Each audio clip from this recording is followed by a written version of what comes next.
बिस्मिल्लाहिर्रहमानिर्रहीम। अस्सलाम वालेकुम। आज मैं आपके साथ पिज़्ज़ा हट पर मिलने वाली मशहूर सैलड बार की रेसिपी शेयर कर रही हूँ। मैं आपको बताऊँगी कि कैसे घर पर आसानी के साथ हम विद सेम टेस्ट ये रेसिपी तैयार कर सकते हैं। अगर आप चैनल पर नए हैं तो चैनल को सबसे पहले सब्सक्राइब कर लें और बेल आइकन को भी प्रेस कर लें।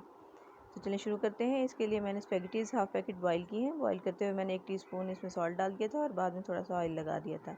अब थोड़ा सा पुदीना, हरा धनिया, 1 जवा लहसुन का, 1 हरी मिर्च और 1 टेबलस्पून लेमन जूस और 3/4 टीस्पून इसमें मैंने सॉल्ट का डाल के इसको पानी के साथ मैं ब्लेंड कर लूँगी। ये ब्लेंड करके मैंने इसको रख लिया है। अब बाउल में हम स्पैगेटीज़ शामिल करेंगे जो बॉईल करके रखी हुई थी और इसमें ये चटनी जो हमने बनाई थी ये डाल लेंगे।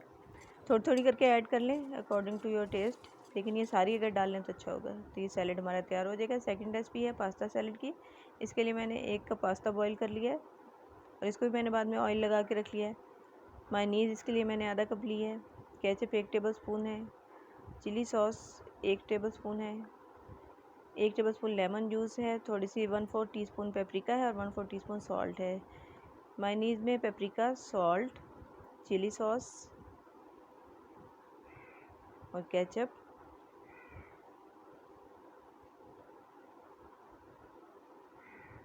और लेमन जूस, ये सब चीज़ें डाल के हम मिक्स कर लेंगे। ड्रेसिंग हमारी तैयार हो जाएगी। एक बाउल में पास्ता डालेंगे और साथ ही ये सारी जो हमने ड्रेसिंग तैयार की है ये शामिल कर देंगे। इसको अच्छे से मिक्स कर लेंगे और हमारी सेकंड रेसिपी भी तैयार हो जाएगी। बहुत ही सिंपल और इजी है। जो देखने में चीज़ें मुश्किल लगती हैं वो इतनी मुश्किल होती नहीं है अगर उनको बनाया जाए घर में। चलें डिश आउट कर लेते हैं। उम्मीद है रेसिपी आपको बहुत अच्छी लगी होगी। रेसिपी अच्छी लगी हो तो लाइक और शेयर ज़रूर किया करें और चैनल को ज़रूर सब्सक्राइब कर लें। आपकी अप्रिसिएशन ही हमें मज़ीद मेहनत करने का मौका देती है। रेसिपी को ट्राई ज़रूर कीजिएगा। अल्लाह हाफ़िज़।